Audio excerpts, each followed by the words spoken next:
ইয়া আইয়ুহাল্লাযীনা আমানু যকুরুল্লাহ।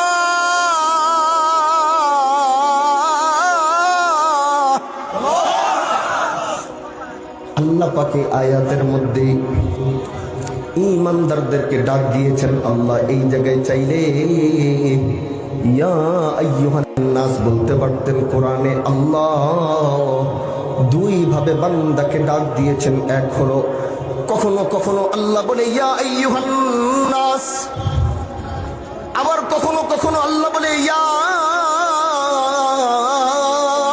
আইয়ুহাল্লাযীনা আমানু। যখন আল্লাহ বলে ইয়া আইয়ুহান নাস, তখন আল্লাহ দুনিয়ার সবাইকে ডাক দিয়েছে। তার মধ্যে হিন্দু বৌদ্ধ খ্রিস্টান সবাই রয়েছে। কারণ নাস মানে কি? আওয়াজ করে বলেন না, নাস মানে কি? আরো জোরে বলেন না, নাস মানে কি? আল্লাহ যখন বলে ইয়া আইয়ুহান নাস, তখন আল্লাহ দুনিয়ার সব মানুষকে ডাক দিয়েছে, যার মধ্যে ধর্মবর্ণ সবাই রয়েছে। কিন্তু কখনো কখনো আল্লাহ ইয়া আইয়ুহান নাস বলে নাই। আল্লাহ তখন বলে ইয়া আইয়ুহাল্লাযীনা আমানু, ইয়া আইয়ুহাল্লাযীনা আমানু। তখন একটু প্রাইভেট আলাপ, তখন এই উন্মুক্ত আলোচনা নয়। যদি এইখানে আমি আলোচনা করছি, এটা আমার উন্মুক্ত আলোচনা, কিন্তু এমপি সাহেব নিয়ে আস্তে করে পিছনে গিয়ে কথা বলি, সেটা কেউ জানবে না। এটা আমার সাথে তার প্রাইভেট কথা। আল্লাহ সেই একইভাবে কোরআনের মধ্যে যখন নাস বলছে তো সবাইকে ডাকছে। কিন্তু আল্লাহ যখন বলে ইয়া আইয়ুহাল্লাযীনা আমানু, সেই জায়গায় আল্লাহ পাক দুনিয়ার কাউকে ডাকে না আর শুনাইতে চায় না।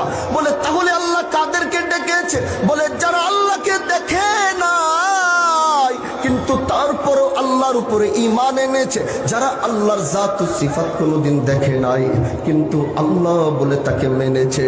আমানতু বিল্লাহি ওয়া মালাইকাতিহি ওয়া কুতুবিহি ওয়া রুসুলিহি ওয়াল ইয়াউমিল আখির ওয়াল কদরি খাইরিহি ওয়া শাররিহি মিনাল্লাহি তাআলা ওয়াল বাতি বাদাল মাউত। যারা এক কার উপর ঈমান এনেছে? আওয়াজ করে বলেন না, কার উপর ঈমান এনেছে? এটাই মজমার আওয়াজ না, ঈমানের আওয়াজ দিয়ে। আল্লাহর নাম বলতে হলে ঈমানের আওয়াজ দিয়ে উচ্চারণ করবেন। বলেন না কার? আরো আপনাদের সংসদ সদস্য যখন কথা বলে দেখছেন কেমনে কথা বলে? তার ঈমানের পাওয়ার যদি এরকম হয়, আপনাদের তো এই ঈমানের আওয়াজ দিলে হইবে না। এতগুলো মানুষ আল্লাহু আকবার বললে থর থর করে জমিনটা কাঁপতে থাকবে, এমন উচ্চারণ আমি আপনাদের জবান থেকে শুনতে চাই আল্লাহর নামের উপরে। বলেন না দেখি। এখন বোঝা যায়, এখন ঠিক আছে, এখন মনে হয় ইমানদারদের সামনে বসেছি। আরেকটা শুনতে চাই, যেটা এই মাটি সাক্ষী হয়ে থাকবে। এই মাটির মানুষ যখন আল্লাহু আকবার বলে, আসমান তখন মুখরিত হবে, জমিন তখন মুখরিত হবে। সেই আওয়াজ দিয়ে আবার বলেন আল্লাহু আকবার। এই হচ্ছে ঈমানের আওয়াজ। এই আওয়াজটা আজকে হারায় গেছে বইলে আমাকে এই অবস্থা। আজ এই আওয়াজ হারায় গেছে দেখা আজ আমাদের এই অবস্থা। অথচ ইমানদারেরা অস্ত্র ছিল না, শস্ত্র ছিল না, শুধু ছিল এক ঈমানের ধ্বনি, যেই ধ্বনি দিয়ে তারা পৃথিবীকে বিজয় করেছিল। আর আজ এত অস্ত্র, এত অত্যাধুনিক অস্ত্র থাকার পরেও মাথা নত করে চুপচাপ করে চলে আসতে হয়। এজন্য বোঝা যায় অস্ত্র দিয়ে পৃথিবী বিজয় করা যাবে না, ঈমানের চেতনা দিয়ে পৃথিবী আবার মুসলমানরা বিজয় করতে পারবে।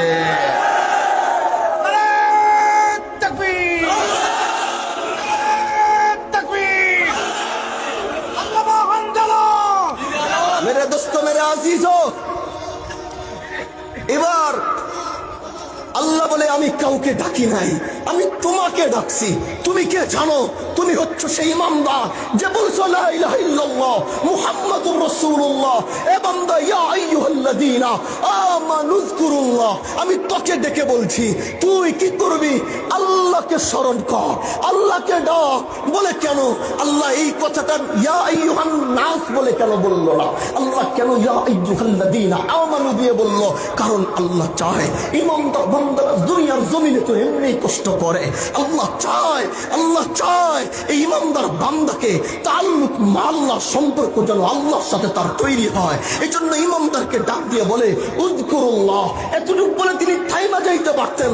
তার প্রয়োজন নাই তোমার জিকির, তার প্রয়োজন নাই তোমার নামাজ, কিন্তু তারপরেও তিনি ডাক দিয়ে বলছে যিকরান কাসীরা। বান্দা ডাকবি, কিন্তু কম কেন ডাকবি? ডাকার সময় একটু বেশি তো ডাকতে পারি। এই জন্য নিজেই বলছে যিকরান কাসীরা, ডাকার সময় একটু বেশি বেশি করে ডাকবি। এবার আল্লাহ বলে বান্দা ডাকার সময় বেশি বেশি ডাকবি, আর তুই যখন চাবি দেওয়ার সময় আমি আল্লাহ তোকে বেশি বেশি করে দিব। ও বন্ধু আমার, আল্লাহ বলে ওই যে জুমার নামাজে খুতবার সানি খুতবায় ইমাম সাহেব দেখবেন দাঁড়িয়ে বলবে ফাযকুরুনি আযকুরকুম ওয়াশকুরুনি ওয়ালা তাকফুরুন। তখন দেখবেন সবাই দাঁড়িয়ে যায় নামাজের জন্য। আমাদের দেশের মানুষ মনে করে যে ফাযকুরুনি আযকুরকুম ওয়াশকুরুনি ওয়ালা তাকফুরুন আরবিতে মনে ইমাম সাহেব কইতে দাঁড়ায় কাতা সুদা করে। মুরব্বিগো কানে কানে এটা মুখস্থ। একটা হইলো মানুষের ঠোঁটে ঠোঁটে মুখস্থ থাকে, আরেকটা হইলো কানে কানে মুখস্থ। তার কানে এটা মুখস্থ আছে যে ইমাম সাহেব এটা কোয়া মানে খুতবা শেষ, এখন নামাজের দাঁড়াইতে। এটাই তো নাকি? এটা চিন্তা করেই তো সবাই দাঁড়ায় নাকি? মুরব্বীরা কি দাঁড়ান না এটা চিন্তা করে? হ্যাঁ, কিন্তু কোনদিন জানতে চান নাই এই যে এই শেষ খুতবায় আইসা ইমাম সবচেয়ে বলছে ফাযকুরুনি আযকুরকুম। কোনদিন তো জানতে চাই নাই। আজ এই ময়দান থেকে আমি আপনাদেরকে বলে যাচ্ছি, আগামীর জুমায় যখন আবার ইমাম সাহেব এইটা খতিব সাহেব আবার যখন এটা তেলাওয়াত করবে, তখন আপনার মনে পড়ে যাবে আরে হানজালার শব্দ ওই দিন মাহফিলে এই আয়াতটা তেলাওয়াত করে বলছিল কি জানো? আল্লাহ বলে ফাযকুরুনি, বান্দা তুই আমাকে মনে করবি, ফাযকুরুনি তুই আমাকে স্মরণ করবি, ফাযকুরুনি তুই আমার জিকির করবি, ফাযকুরুনি তুই আমাকে ইয়াদ করবি, আযকুরকুম আমি আল্লাহ তোকে মনে করব, আযকুরকুম আমি তোকে স্মরণ করব, আযকুরকুম আমি তোকে ডাকবো। এই মিয়া কি মনে করেছেন আপনি দুনিয়ার আমার মতো নগণ্য গুনাহগার, যার গুনার পাহাড় হয়ে গেছে, যার অপরাধের পাহাড় হয়ে গেছে, যার গুনার শেষ নাই, যার অপরাধের শেষ নাই, তিনাকে কে ডাকবে? जिसने आसमान बनाया तिनाके के डाकबे, जिसने जमीन बनाया अरे तिनाके के डाकबे, अरे जो जन्नत के मालिक है अरे আমার মতো গুনাহগার নগণ্যকে আসমান থেকে আহকামুল হাকিমিন যদি আমার মতো নগণ্যকে ডাকে, আমার দুনিয়ায় এর থেকে বড় পাওয়া আর কি থাকতে পারে যে আমার আল্লাহ আমাকে ডাকছে? আমার রব কি মিথ্যা কথা বলছে? আওয়াজ করে বলেন আল্লাহ কি মিথ্যা বলছে? কোরআন বলছে লা তাবদীলা লিকালিমাতিল্লাহ। আল্লাহ যেটা একবার বলে ওইটার কোনো তাবদীল হয় না, ওইটার কোনো পরিবর্তন হয় না। আল্লাহ যদি বলে থাকে আমি তোরে ডাকবো, তার মানে তিনি তোমাকে ডাকবে। তোমরা এখানে 100 মানুষ, আল্লাহ বলে তোরা 100 মানুষ মিলে আমাকে ডাকবি, আমি আসমানের আরশের সামনে পৃথিবীর সমস্ত ফেরেশতাদেরকে বসিয়ে তোদেরকে ডাকবো। এই জন্যই কলবের মধ্যে দুনিয়া দুনিয়া বাদ দাও। অনেক তো দুনিয়া ঢুকাইলা, কি পাইছো দুনিয়া ঢুকায়া?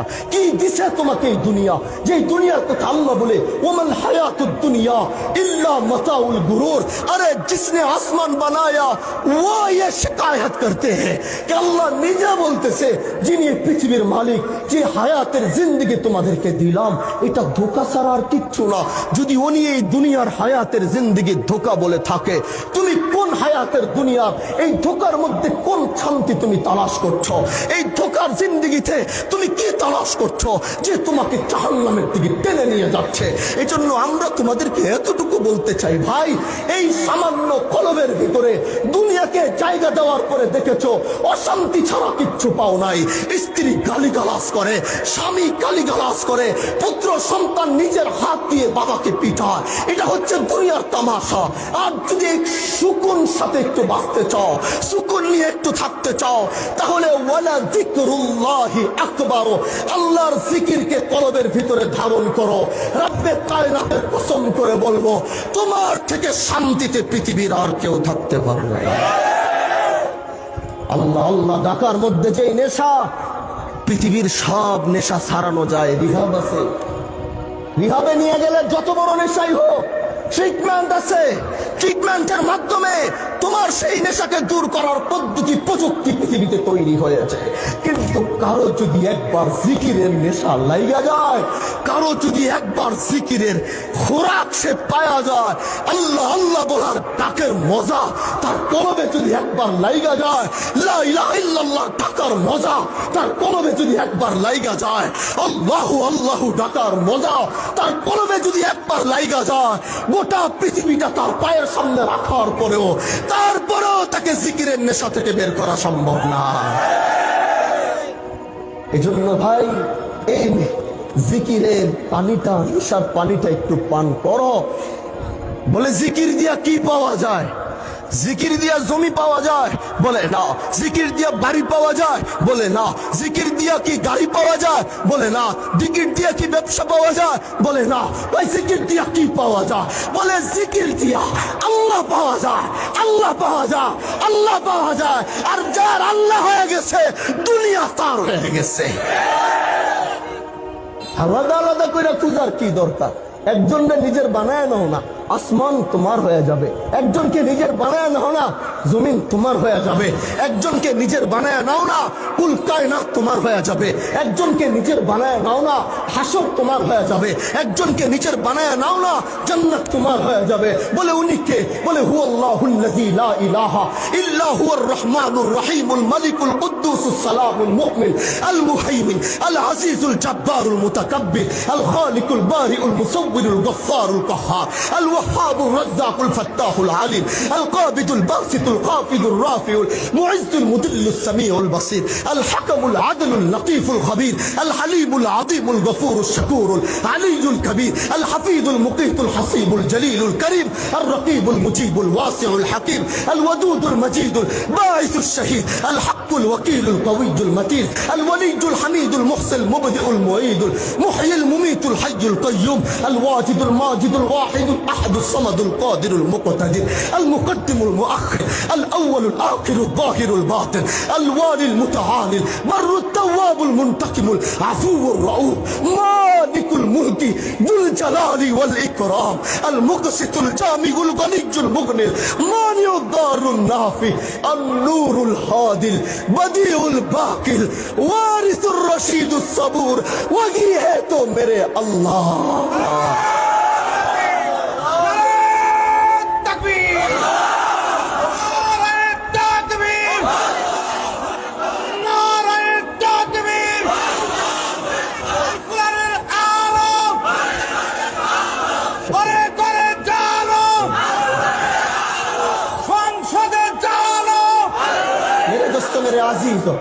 আর বেশি লম্বা দীর্ঘ আলোচনা করব না, যতটুকু দিনের কথা বললাম মনে থাকবে তো ইনশাআল্লাহ। শেষ আয়াতে আল্লাহ বলে ওয়াসাব্বিহুহু বুকরাতান ওয়া আসীলা, সকালের একটা সময়, সন্ধ্যার একটা সময়, দুনিয়ার সবকিছু একদিকে রাইখা একটু মনোযোগী দাও আল্লাহ আল্লাহ ডাকার মধ্যে। একটু আমাকে ডাকো, আমাকে ডাকো। তুমি আমাকে বলবা আল্লাহ। তুমি বলছো একবার, এই আওয়াজ যখন 7 আসমান ভেদ করে আরশে আজিম পর্যন্ত পৌঁছায় যায়, আমি তখন কি বলি জানো? বান্দা বলে না আল্লাহ আমি জানি না। আল্লাহ কয় তুমি ডাক দিছিলা মাত্র একবার আল্লাহ বইলা। এই আওয়াজ আমার কাছে আসার পরে আমি সাথে সাথে বলা শুরু করছি, ও বান্দা তোর আল্লাহ হাজির, ও বান্দা তোর আল্লাহ হাজির, ও বান্দা তোর রব হাজির, ও বান্দা তোর আল্লাহ হাজির, ও বান্দা তোর আল্লাহ হাজির, ও বান্দা তোর রহমান হাজির, ও বান্দা তোর আল্লাহ হাজির, ও বান্দা তোর আল্লাহ হাজির, ও বান্দা তোর আল্লাহ হাজির, ও বান্দা তোর আল্লাহ হাজির। তুই আমাকে ডাকছস একবার, আমি আল্লাহ তোর ডাকের জবাব 10 বার দিয়ে বলেছি তোর আল্লাহ হাজির। যাও না তোমার মালিকরে 10 বার ডাক দাও, 10 বার তার কাছে যাও, বিরক্ত হয়ে যাবে। একবার তার ডাকো, 2 বার ডাকো, একবার চাও, 2 বার চাও, বিরক্ত হয়ে যাবে। ওনার সিফাত আর ওনার জাতি তো আলাদা। এই জন্য আল্লাহকে আগে চিনতে হবে, তার সাথে মোহাব্বত বাড়াইতে হবে। পারবো তো ইনশাআল্লাহ? আওয়াজ করে বলেন পারবো ইনশাআল্লাহ। আল্লাহ যেন আজকের এই মাহফিলকে কবুল করে। তার শেষ করার আগে আরেকটি কথা বলেই বিদায় নেব। বিদায় নেব বলতে বাবা আছেন, সংসদ সদস্য আমাদের মাসুদ সাহেব আলোচনা করবেন, বাবা আপনাদেরকে নিয়ে দোয়া করবে। কিন্তু যাওয়ার আগে বলছি, এখানে হাজী শরিয়াতুল্লাহ সমাজ কল্যাণ পরিষদ দেখেছেন, আপনারা দেখেছেন না? এই সমাজ কল্যাণ পরিষদটা আমরা দিনের জন্য, ইসলামের জন্য, দেশের জন্য, দেশের মানুষের জন্য কাজ করার জন্য একটি সামাজিক মাধ্যম বানিয়েছি। যেটি কোনো রাজনৈতিক নয়, অরাজনৈতিক, যেটা সামাজিকভাবে দেশের জন্য মানুষের জন্য একটু কাজ করবে। ভাগ্যিস ভালো আজকে এমপি সাহেব আছে, তার পাশেই বলতেছি, নলেজে থাকলে তিনারও সহযোগিতা থাকলে তিনি আমাদের এটাকে আরো বিদ্যমান করার জন্য, এলাকার মানুষের কাছে পৌঁছে দেওয়ার জন্য সহযোগিতা চাইলে উনিও করতে পারবেন। এজন্য প্রিয় ভাইরা আমার, বাহাদুরপুরের মুহিব্বিনরা যারা আছেন তাদেরকে বলছি, আপনারা অনুরোধ করে বলছি, এই সংগঠনটাকে আপনাদের এই এলাকায় প্রত্যেকটা ওয়ার্ডে ওয়ার্ডে, প্রত্যেকটা গ্রামে গ্রামে, আপনাদের থানায় এটার একটি মজবুত আপনারা কমিটি করতে পারবেন না ইনশাআল্লাহ? বলেন পারবেন না ইনশাআল্লাহ? বাহাদুরপুরের, বিশেষ করে বাহাদুরপুরের যারা আছেন তাদেরকে নিয়ে আমরা চাই এই এলাকার অসহায় মানুষগুলো, এই এলাকার বিদ্যমান কাজগুলো, এই এলাকার মাদক মুক্ত একটি সমাজ গড়ার জন্য পুলিশ কতটুকু পারবে? এমপি সাহেব কি একলা পারবে মাদকের বিরুদ্ধে যুদ্ধ করতে? এই সংগঠন আপনাদের এমপি সাহেবের যত লোকজন আছে তারা ঐক্যবদ্ধ হয়ে প্রশাসনকে সাথে নিয়ে এমপি মহোদয়ের কাজের ভিতরেও যেন সহযোগিতা করা যায়, এরকম একটি প্ল্যাটফর্ম আপনাদের এলাকায় তৈরি করতে হবে। কি বলেন ইনশাআল্লাহ? অন্যায় অবিচারের বিরুদ্ধে রুখে দাঁড়ানোর জন্য সবাইকে ঐক্যবদ্ধতার সাথে হাতে হাত কাঁধে কাঁধ মিলিয়ে চলতে হবে। কি বলেন ইনশাআল্লাহ? এজন্য হাজী শরীয়তুল্লাহ ডাক দিয়েছিল, সেই শিবচর থেকে আল্লাহ সেই ডাক গোটা ভারতবর্ষে কবুল করেছে। আমি আমার নির্বাচনের আগে এলাকায় এই কথাটি বলতাম যে আমি আরেকটি ডাক এই শিবচরের মাটি থেকে দিতে চাই, আমি আরেকটি ডাক ইনসাফের পক্ষে, দেশের মানুষের পক্ষে, আমার পূর্বপুরুষের ন্যায় সেই ধারাবাহিকতায় আমি আরেকটি ডাক দিতে চাই।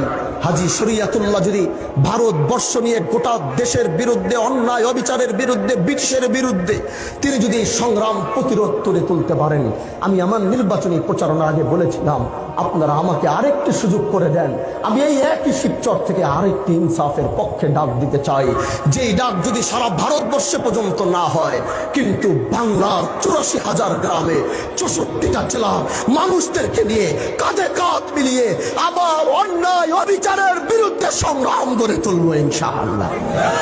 সেজন্য শিবচর থেকে আবার একটি আওয়াজ উঠেছে, এই আওয়াজ আজ পৌঁছিয়ে যাচ্ছে বাংলার আনাচে কানাচে, পৌঁছিয়ে যাচ্ছে। ওরা আমাকে গায়েল করার জন্য বলেছিল জঙ্গি, কিন্তু এই জঙ্গির মধ্যে আল্লাহ আমাকে ইজ্জত আর সম্মান বাড়িয়ে দিয়েছে। ওরা আমাদেরকে কতভাবেই গায়েল করতে চাবে, কিন্তু তারা এটা জানে না, তারা আমাদের বিরুদ্ধে যতগুলো কাজ করবে তার মধ্যে আল্লাহ আমাদের জন্য সম্মান লিখে রেখেছেন। হযরত ইব্রাহিম আলাইহিস সালামকে আগুনে পোড়ানোর জন্য পাঠিয়েছিলেন, ইব্রাহিমকে জ্বালিয়ে দেওয়ার জন্য, কিন্তু ওইখানে আল্লাহ ইব্রাহিমের জন্য কষ্ট না রেখে ওখানে ইব্রাহিমের জন্য সুকুন আর শান্তি রেখেছিলেন। আমরা তো সেই ইব্রাহিম আলাইহিস সালামেরই উত্তরসূরি, আমরা তো সেই নবী ওয়ারিসদেরই উত্তরসূরি। এজন্য আমাদের কষ্টের জায়গাগুলোতেই আল্লাহ আমাদের জন্য ইজ্জত আর সম্মান রেখেছে। উনি বছরের পর বছর কারাবরণ করেছে। যখন কারাবরণ করে এলাকার মানুষকে এসে বলেছিল যে আমার কারাবরণ করার কারণ কোনো দুর্নীতি আর চাঁদাবাজি নয়, আমি দেশের পক্ষে, মানুষের পক্ষে কথা বলেছিলাম, এই কথাগুলো আপনাদের দিলের ভিতরে নাড়া দিয়েছিল। তার মানে কি? এই কষ্টের মাধ্যমে আল্লাহ তাকে ইজ্জত আর সম্মানের আসনে বসানো সব রাস্তা আহকামুল হাকিমিন নিজে তৈরি করে দিয়েছে। এটাই দুনিয়ার নিয়ম। যারা ন্যায়ের পক্ষে থাকবে, ইনসাফের পক্ষে থাকবে, আল্লাহ তাদের রাস্তা এইভাবেই পরিষ্কার করে দিবে। তাদের মঞ্জিল পর্যন্ত যাওয়ার জন্য আল্লাহ নিজের সহযোগী যদি হয়, দুনিয়ার সবাই মিলেও কিছু করা সম্ভব না। এজন্য হাজী শরীয়তুল্লাহ সমাজ কল্যাণ পরিষদ এই পটুয়াখালীর প্রতিটা মানুষের ভিতরে হাজী শরীয়তুল্লাহ সে আদর্শকে ধারণ করে আবার সেই সংগ্রামী সংগঠনকে আবার মজবুত করার জন্য আপনারা প্রস্তুত আছেন তো ইনশাআল্লাহ? আল্লাহ তুমি কবুল করো, বলেন আমিন। আমার ভাই আসবে সব সময় আপনাদের কাছে, আমাদেরকে তো এখন একটা দায়িত্বে পাঠিয়েছেন, আমরা চেষ্টা করব সব সময় আসা। কোনোদিন না আসতে পারলে আমার ভাই আপনাদের কাছে আসবে, সফর করবে, আমাদেরকে যেভাবে ভালোবাসা দিচ্ছেন, মোহাব্বত দিচ্ছেন, হাজী শরীয়তুল্লাহর বংশের যে সন্তান আসবে তাকে একইভাবে রেসপেক্ট করবেন, সম্মান করবেন, ভালোবাসবেন। আল্লাহ আমাদের সবাইকে যেন ভালো রাখে। আর বেশি লম্বা কথা নয়, এত লম্বা সময় আমি আপনাকে বসিয়ে রেখে আন্তরিকভাবে আমি দুঃখিত।